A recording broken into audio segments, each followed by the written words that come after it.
Kozhikode പാലാഴിയിൽ AI ഉപയോഗിച്ച് സാമ്പത്തിക തട്ടിപ്പ് നടത്തിയ കേസിൽ മുഴുവൻ പ്രതികളെയും പിടിച്ചെന്ന് ജില്ലാ പോലീസ് മേധാവി രാജ്പാൽ മീണ. സോഷ്യൽ മീഡിയ പ്രൊഫൈലുകൾ ഉപയോഗിച്ചാണ് ഇത്തരത്തിലുള്ള സംഘങ്ങൾ തട്ടിപ്പ് നടത്തുന്നത്. സമൂഹമാധ്യമ പ്രൊഫൈലുകൾ എല്ലാവരും പ്രൊട്ടക്ട് ചെയ്യണമെന്നും രാജ്പാൽ മീണ പറഞ്ഞു. സോഷ്യൽ മീഡിയ അക്കൗണ്ട് പ്രത്യേക പ്രൈവസി സെറ്റിംഗ് കൃത്യമായിട്ട് നോക്കണം. അതിൽ ഫേസ്ബുക്കിൽ നമ്മുടെ ലോക്കൽ സംവിധാനമുണ്ട്. എല്ലാ ഫോട്ടോകൾ നമ്മൾ അറിയില്ലാത്ത ആൾക്കാർക്ക് ആർക്കും കൊടുക്കാൻ പാടില്ല. അത് പ്രത്യേക എല്ലാവർക്കും നമ്മൾ അത് പറയണം.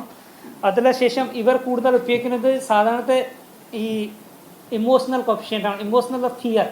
ഇത് വീഡിയോ വരുന്ന വീഡിയോകൾ ഫേക്ക് ആണോ, സാധാരണ ചില ലിപ്സ് മാത്രം മൂവ്മെൻ്റ് ആവും, ചിലപ്പോൾ ചെറിയ വോയിസ് ആവും. ആ voice will generally similar to അതിലായിരിക്കും similar to the person they are showing the face. But ഇപ്പോൾ ഡിജിറ്റലിൽ ചെയ്ത് നമ്മൾ വേരിയേഷൻ നടത്താൻ പറ്റുന്നുണ്ട്.